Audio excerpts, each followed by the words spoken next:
Mesdames et messieurs, bonjour. Bonne arrivée sur Canal 3 à Bénin. C'est le rendez-vous du 13h. Je dois souhaiter un bon début de mois de Ramadan à tous les fidèles musulmans du Bénin et d'ailleurs partout où ils nous suivent sur la planète. C'est donc le rendez-vous des informations de la mi-journée. Voici les titres.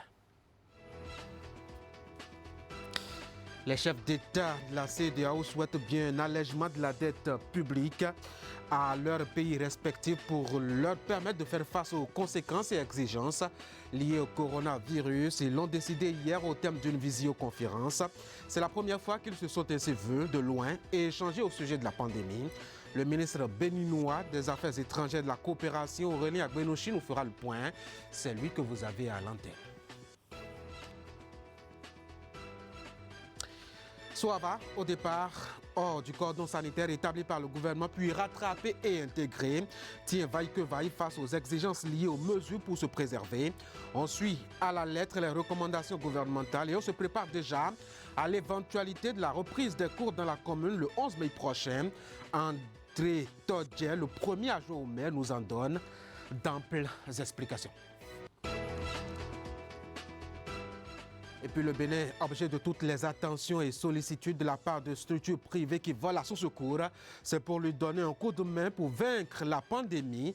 Le groupe Salam et ses filiales Sam Assurance lui ont signé un chèque de 40 millions de francs CFA. Ulik Gaba en était témoin et nous en donne des détails tout à l'heure.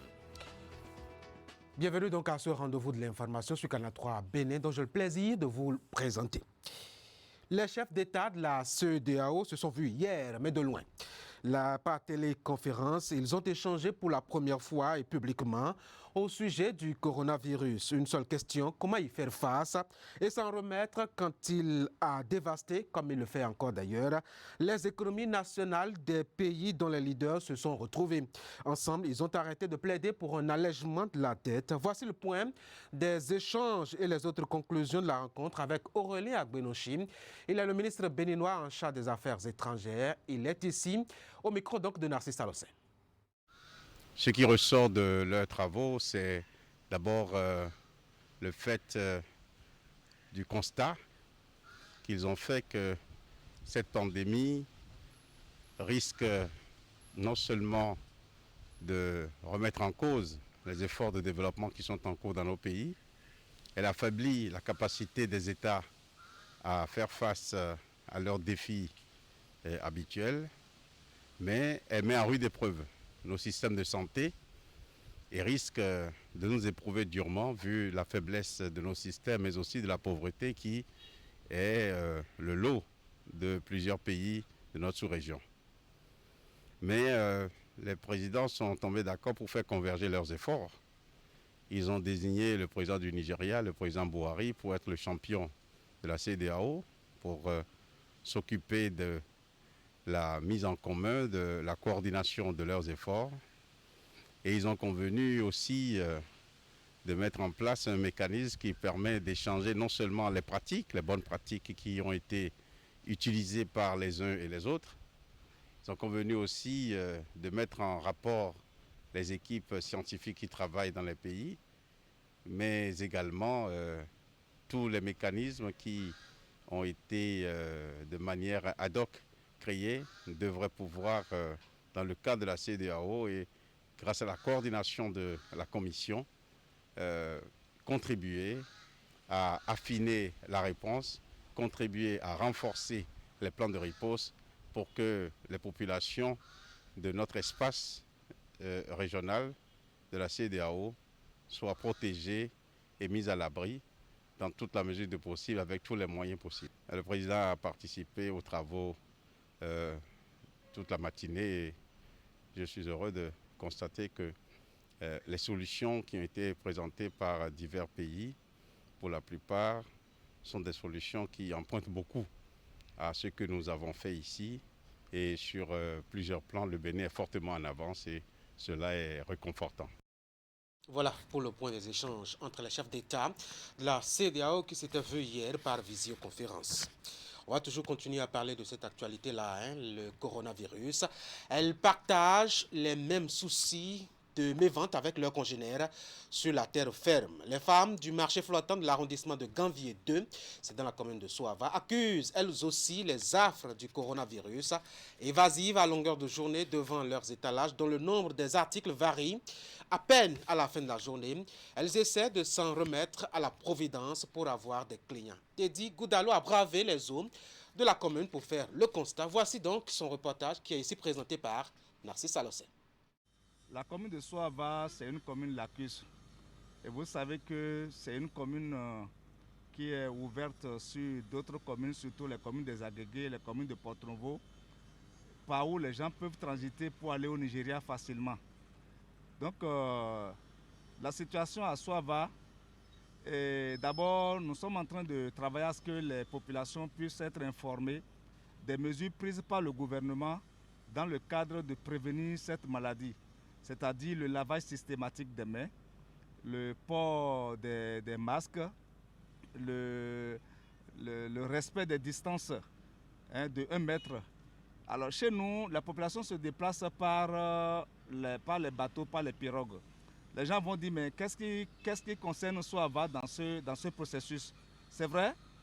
Et au niveau de nos embarcations, souvent on retrouve 20, 30, 40, voire 100 personnes dans les barques en partance de Cotonou, de Calavi ou de Soava. Alors, nous devons faire en sorte que les gens puissent respecter les mesures prises par le gouvernement. Actuellement, les populations sont en train de crier un peu, il faut le dire, parce que les barques qui faisaient des chargements, plus de 10 ou 20 personnes, aujourd'hui sont réduites à 3. Parce qu'au niveau des mesures prises par le gouvernement, les embarcations ne doivent pas prendre plus de 3 personnes. Et ça cause énormément de problèmes par rapport aux usagers et aux conducteurs de barques. Nous sommes en train de les sensibiliser parce que c'est une situation qui ne va pas perdurer. Nous sommes tous en train de prier à ce que ce mal-là, ce virus puisse nous coller la paix pour que les gens puissent retrouver leur vie normale. En plus de ça, il y a nos écoles. C'est vrai que le gouvernement a prolongé le délai de la rentrée, de la reprise des classes, mais il va falloir que nous trouvions des moyens pour mettre des kits, des dispositifs de lavage de mains dans les écoles. Ça, c'est un SOS que la mairie est en train de lancer aujourd'hui auprès de ses partenaires pour que nos enfants, à la reprise des cours, puissent avoir ce dispositif de lavage de mains. Voilà ce que la situation actuelle à Soava. Nous maîtrisons les gens crient, mais on essaie de les sensibiliser. Voilà, vous aviez plutôt suivi un point et un SOS de la part du premier adjoint au maire de la mairie de Soava qui faisait le bilan, je dois dire, des actions engagées, en tout cas depuis que Soava a été intégré dans le cordon sanitaire pour parer au mal qui se répand à travers la planète. Justement, face à la détresse des femmes dont les affaires tournent au ralenti, je vous en parlais, même si vous n'avez pas eu l'élément, peut-être dans nos prochaines éditions. Les responsables politiques en guise d'actes de compassion et de partage des peines les appellent à l'espoir. Il y a un temps pour tous, ou pour tout, soutient Paul Kita, élu de l'arrondissement de Ganvier 2, c'est dans la commune donc de Soava. Il est au micro ici de Teddy Goudalo et Dider Hongbavi. Nous traversons une situation temporaire.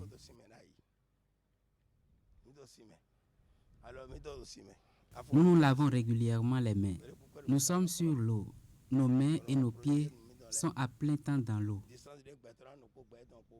On se protège avec les masques et on respecte aussi les mesures de la distanciation sociale.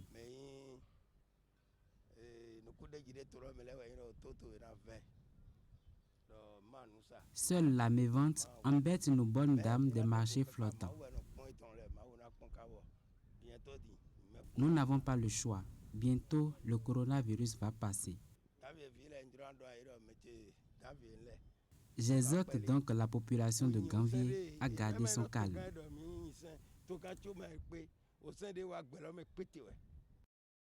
Voilà donc pour les exhortations à l'espoir de l'élu local Paul Keita. Je rappelle que c'est un grand dossier réalisé par Teddy Goudalo à suivre dans nos prochaines éditions, notamment pour ce qui est du constat de la mévente au niveau donc des marchés flottants de la commune de Soava. La page des actes de charité à l'endroit du Bénin à présent dans le cadre de la lutte contre la pandémie.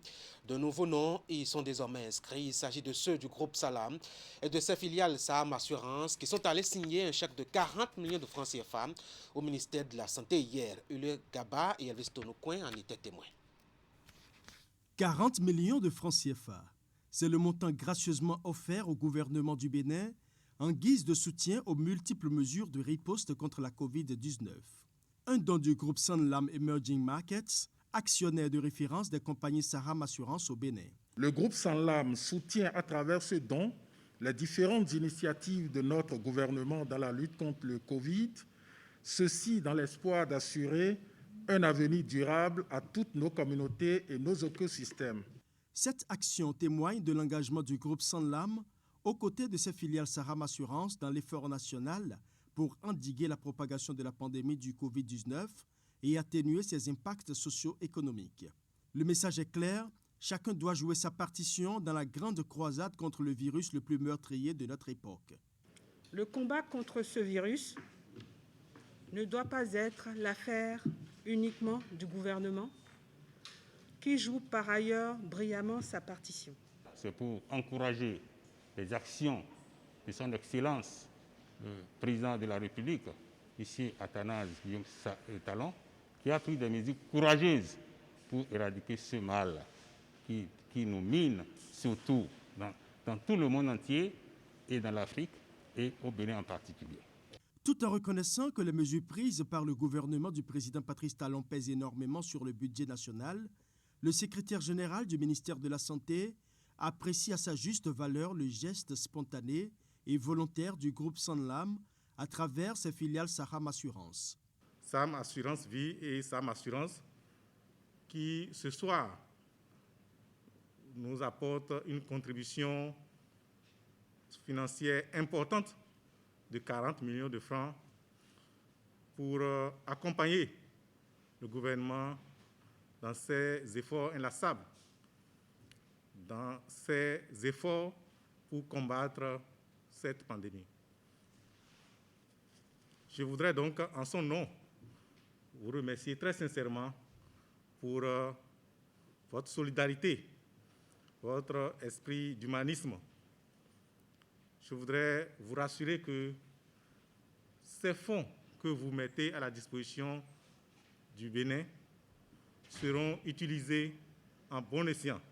Créée en 1918 en Afrique du Sud comme une compagnie d'assurance vie, Sanlam a évolué pour devenir le plus grand groupe de services financiers non bancaires en Afrique. Ses domaines d'activité sont essentiellement l'assurance vie, l'assurance non-vie, la planification financière, la retraite, les investissements et la gestion du patrimoine. C'est aujourd'hui l'un des rares groupes financiers centenaires en Afrique.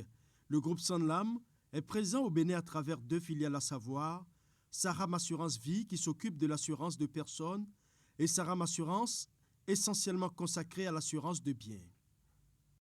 Voilà pour le point. Encore des dons, cette fois-ci avec CEI Bank, UNICEF Bénin, Féméred International Bénin et une amicale des étudiants et stagiaires béninois au Maroc. Ils sont aussi passés hier au ministère de la Santé pour leur contribution. Chèques et matériel encore au rendez-vous. On retrouve Eloric Gaba et Elvis Tonoucoin. Le Fonds de solidarité nationale de lutte contre la pandémie du Covid-19 continue de bénéficier de gestes des personnes et structures de bonne volonté. Pour la CCEI Bank, ici représentée par son premier responsable, un chèque de 5 millions de francs CFA va certainement contribuer au renforcement des capacités de lutte contre le coronavirus. La CCEI Bank, une banque panafricaine, ne saurait être en reste dans l'effort général du gouvernement quant à la lutte contre le Covid-19. C'est pour ça que nous apportons notre modèle de contribution de 5 millions de francs CFA pour la lutte contre le Covid-19. L'amicale des anciens étudiants et stagiaires du Bénin au Maroc s'est également mobilisée pour offrir un chèque de 500 000 francs CFA au gouvernement afin de l'accompagner dans sa riposte contre la Covid-19. Un geste qui sonne comme un sursaut patriotique. Des anciens étudiants qui ont vécu dans un pays étranger, qui y ont développé une certaine solidarité et qui ont continué à se retrouver une fois rentrés dans leur pays, se mettent ensemble comme un seul homme pour venir au secours de la nation éprouvée par cette pandémie du Covid-19.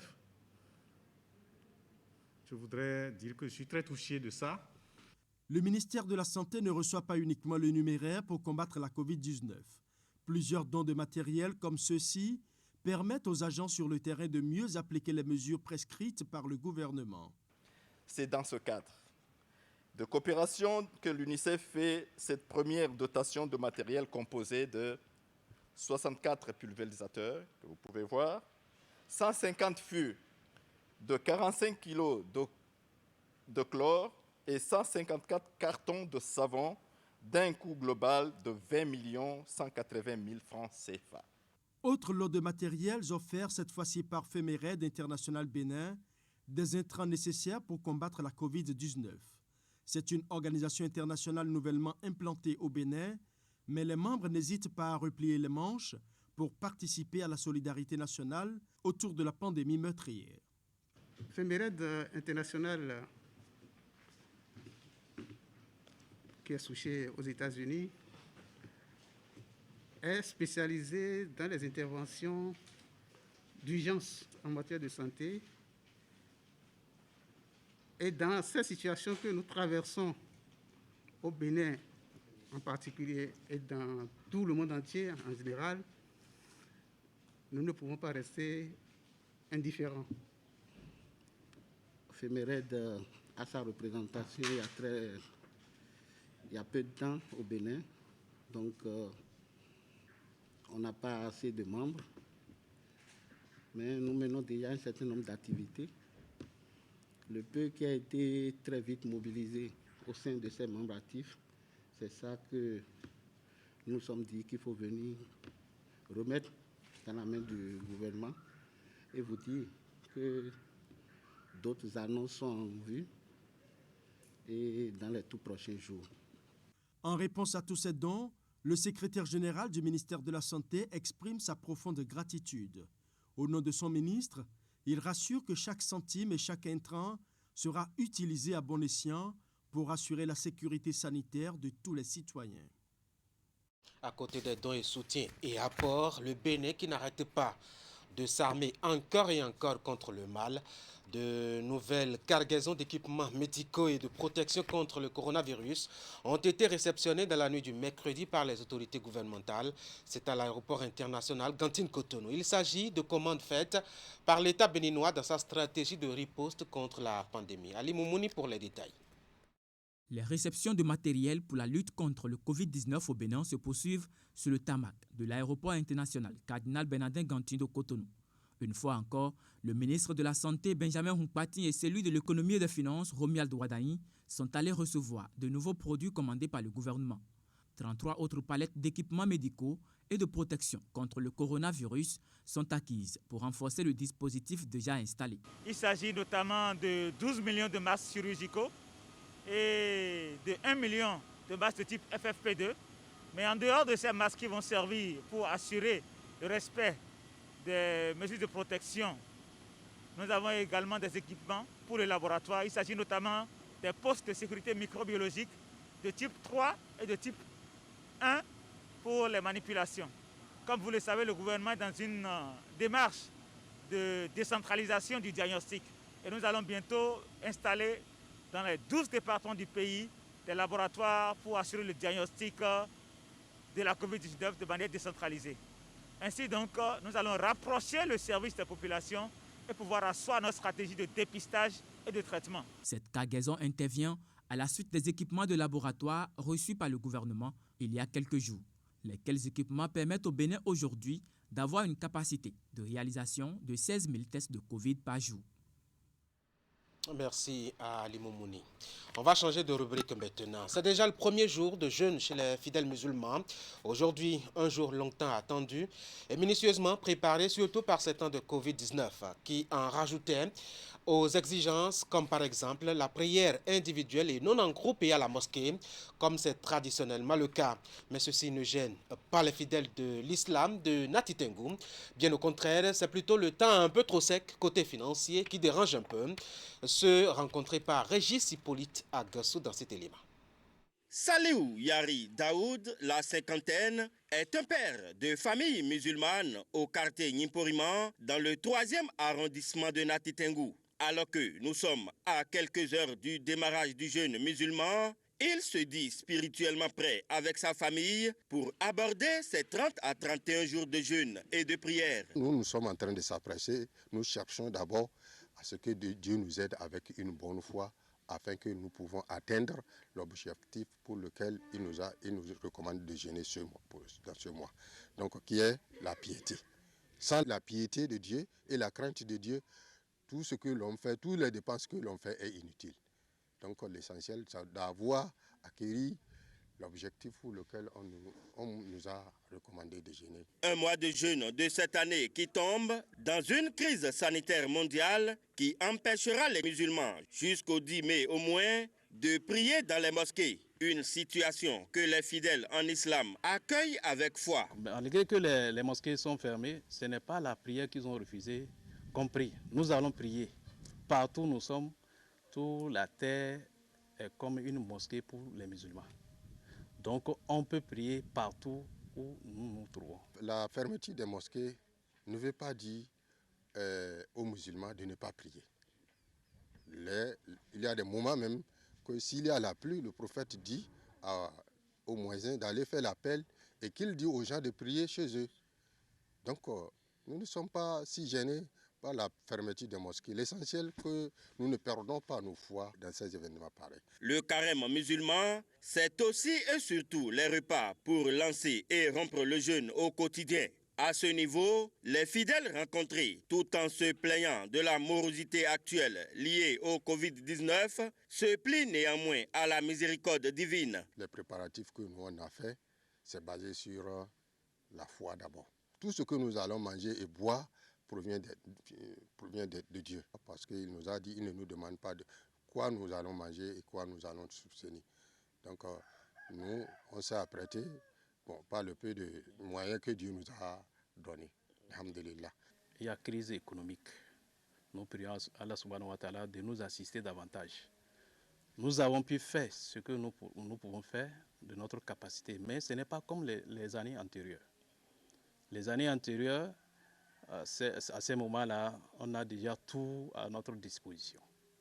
Mais cette année, avec l'événement de Covid-19, subhanallah, nous remercions Allah quand même que nous nous sommes apprêtés selon notre moyen. Les femmes, elles, s'apprêtent également de leur côté afin de satisfaire mari et enfants dans la réussite de ce mois de grâce. On se prépare, mais cette année, c'est difficile. Il n'y a pas l'argent. Mais le peu qu'on a, quand même, on va se débrouiller pour faire ce qu'on doit faire. Sinon, comme on ne peut pas laisser de faire carême, on doit faire forcément. Là, on va se débrouiller. On peut régler le portable et se réveiller à 5 heures pour faire la cuisine. En ce qui concerne le réveil matinal, les fidèles musulmans de Nati Tengou exhortent les muezzins à toujours faire les appels aux heures convenues, vu que le gouvernement ne l'a pas interdit. Je profite de votre canal pour appeler les fidèles musulmans, les muezzins. Le gouvernement n'a pas dit de ne pas faire appel à la mosquée. Ils n'ont qu'à faire appel pour qu'à 5 h du matin, à 4 h du matin, là, on puisse se réveiller et s'apprêter pour pouvoir faire le carême. Dans quelques heures, en effet, les musulmans vont entamer ce mois béni de l'islam. Et même si les mosquées devront encore rester fermées quelques jours, cela n'enlèvera rien à l'importance que revêt ce pilier de l'islam. Une centaine de kilomètres un peu plus au sud de Nati Tengou et à 48 heures, justement avant le démarrage du mois de Ramadan, Alassane Harouna et Sahabi Idrissou sont allés voir comment les musulmans de la ville de Djougou se préparaient. Ambiance à peu près à l'image de celle de Nati Tengou. On fait l'amour face aux règles imposées par l'infection respiratoire planétaire et on réfléchit un peu à comment faire face aux exigences financières de ces temps de contrition et de sacrifice pour la proximité d'avec Allah. Voici le reportage. Moins de 48 heures nous séparent du démarrage du jeûne musulman. 29 à 30 jours de privation de tout genre, du lever au coucher du soleil, au cours desquels les fidèles musulmans s'adonneront à d'intenses prières et à des œuvres de charité. À Djougou, Cité à 90% musulmans, ce mois béni de Ramadan s'annonce très pénible au dire des fidèles musulmans rencontrés en raison de la crise sanitaire mondiale liée à la pandémie du coronavirus. Bon, nous nous apprêtons malgré tout très difficilement, puisque le gouvernement a pris un arrêté interdisant de ne plus prier dans les mosquées, là où nous nous retrouvons auparavant pour célébrer les prières.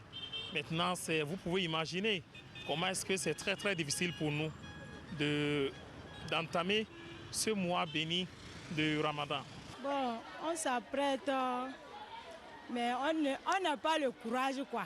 Parce que comment ils ont fermé les mosquées, tout et tout là, on n'attend pas. Le carême là, on ne sait pas si ça va bien donner, si ça ne donne pas. Toutefois, cette mesure de fermeture des lieux de culte ne sera pas un obstacle pour ces fidèles musulmans qui entendent tout de même entamer ce mois de jeûne en respectant les gestes barrières et la distanciation recommandée par le gouvernement béninois. Les mesures qui ont été prises, nous avons par exemple les cache-nez et la distance d'1 mètre, n'est-ce pas? Si ils peuvent nous imposer ça, nous allons respecter.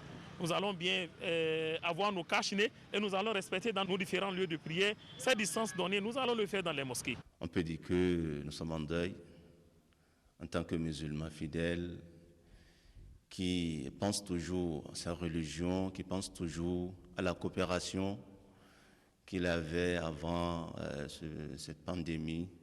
Et le gouvernement n'a pas le choix, sauf d'éviter les regroupements. Donc maintenant, est-ce que ça peut empêcher encore un bon fidèle d'avoir une bonne adoration? Je crois totalement non. Totalement non, parce que la vie humaine est très chère. Avec ces mesures, ça serait intéressant, puisque sans la santé, il n'y a pas carême. Même s'il y a la fermeture des lieux de culte et des marchés, si l'on veut prier, avec ta famille, vous pouvez prier ensemble à la maison. Mois de grande spiritualité, de partage et de privation nutritionnelle chez les fidèles musulmans, le Ramadan est paradoxalement un mois de grande consommation de certains produits de première nécessité tels que le riz, le sucre et le lait. Des produits que la plupart des populations de Djougou achètent au marché de Kassoua. Ce marché étant fermé par arrêté préfectoral à cause de la crise sanitaire, constitue un véritable casse-tête pour les fidèles musulmans, surtout en cette veille de Ramadan. Nous avons appris que le marché de Kassoua a été fermé. Vous comprenez avec moi que ce n'est pas ce marché que nous vivons ici à Djougou. Parce que nos dames et nous-mêmes en question, c'est là-bas que nous nous approvisionnons. Et aujourd'hui que c'est fermé, c'est très très difficile pour nous d'abord de suivi. En dehors de ça, voilà ce mois qui vient. Et dans ce mois, vous comprenez que nous avons tellement besoin des marchés et nous avons besoin des produits pour faire le carême avec. Et concernant le marché de Kassoua, bon, en tout cas, il y a à peu près les choses que l'on peut payer dans les autres marchés. Comme c'est ça, là, ils ont fermé. Il y a à peu près les choses que l'on peut payer. Et ce n'est pas forcément payer le lait, du riz qui fait carême. Même la pâte, là, l'on peut manger pour faire carême avec. Il est plus qu'une évidence que ce mois ne sera pas du tout aisé pour les fidèles musulmans de Djougou. Même si les mosquées resteront fermées du moins jusqu'au 10 mai prochain, ils sont tout de même déterminés à respecter ce 4e pilier de l'islam pour espérer en retour la clémence d'Allah afin que le mauvais sort lié à la pandémie du coronavirus soit conjuré. Cela y va, la santé publique en effet. Merci à Alassane Arona pour ce reportage. Mesdames et messieurs, c'est la fin de ce 13h. On y aura évoqué 2 grands sujets. Le premier est lié justement à la pandémie du coronavirus, cette infection respiratoire qui enrhume la planète tout entière. Dans ce 13h, on a pu suivre les propositions des chefs d'État de la CEDEAO qui étaient en conférence, en visioconférence hier, avec quelques détails sélectionnés par Narcisse Alossem. On a eu droit aussi à quelques témoignages des acteurs locaux au niveau donc de Soava pour ce qui est donc des mesures à prendre et des précautions à venir pour limiter la propagation donc de cette pandémie-là. Je vous avais promis justement un élément sur la mévente provoquée par cette pandémie au niveau donc des marchés flottants de Soava. Ce n'est pas venu. Toutes nos excuses. Teddy Goudalo vous donne rendez-vous dans nos prochaines éditions pour son enquête réalisée de main de maître avec Eder Onkpevi. Et puis l'autre dossier, c'est justement le carême, le jeûne musulman qui a commencé depuis ce matin. C'est déjà le premier jour, mais avant cela, comment les musulmans se sont préparés dans les villes de Nati Tengu et Djougou.